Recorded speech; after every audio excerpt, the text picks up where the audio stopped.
Hello everybody and welcome back to our miraculous journey of Edward Tulane. Tonight we are going to get started with chapter 2.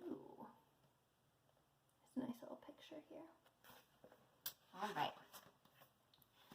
And in this manner Edward's days passed, one into the other. Nothing remarkable happened.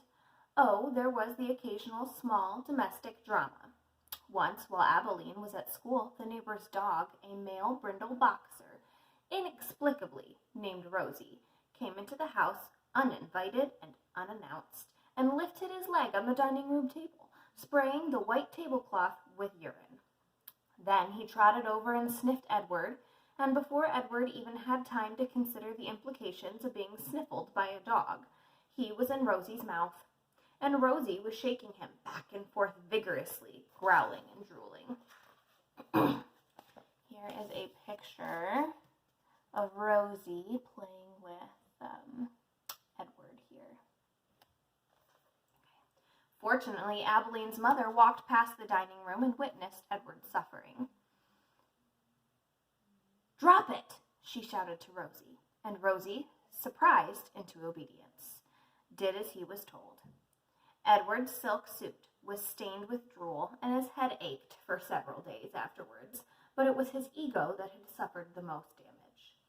Ibattouline's mother had referred to him as "it," and she was more outraged at the dog urine on her tablecloth than she was about the indignities that Edward had suffered at the jaws of Rosie.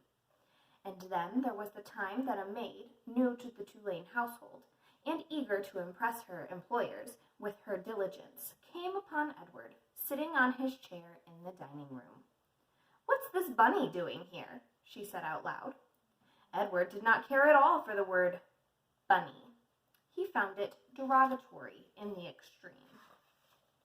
The maid bent over him and looked into his eyes. "Humph," she said. She stood back up. She put her hands on her hips.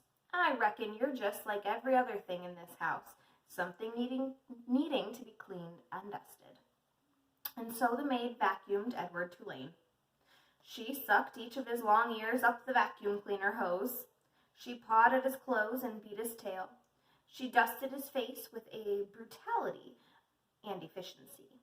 And in her zeal to clean him, she vacuumed Edward's gold pocket watch right off his lap. The watch went into the maw of the vacuum cleaner with a distressing clank that the maid did not even seem to hear.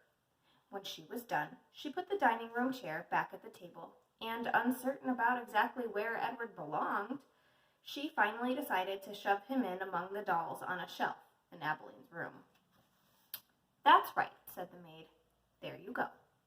She left Edward on the shelf at a most awkward and inhumane angle.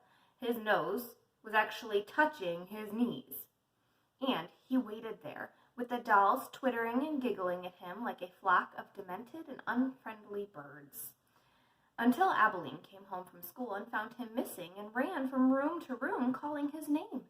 "Edward!" she shouted. "Edward!" There was no way, of course, for him to let her know where he was, no way for him to answer her. He could only sit and wait. When Ibatouline found him, she held him close, so close that Edward could feel her heart beating, leaping almost out of her chest in its agitation. "Edward," she said. "Oh, Edward, I love you. I never want you to be away from me." The rabbit, too, was experiencing a great emotion, but it was not love. It was annoyance that he had been so mightily inconvenienced, that he had been handled by the maid as cavalierly as an inanimate object, a serving bowl, say, or a teapot. The only satisfaction to be had from the whole affair was that the new maid was dismissed immediately. Edward's pocket watch was located later, deep within the bowels of the vacuum cleaner, dented, but still in working condition. It was returned to him by Ibattouline's father, who presented it with a mocking bow. "Sir Edward," he said, "your timepiece, I believe." The Rosie affair and the vacuum cleaner incident, those were the great dramas of Edward's life, until the night of Ibattouline's 11th birthday, when, at the dinner table, as the cake was being served, the ship was mentioned. So I think later in this book, we're going to learn something about a ship. but not tonight, because that was the end of chapter 2. Hope you guys enjoyed it, and we'll see you tomorrow for chapter 3.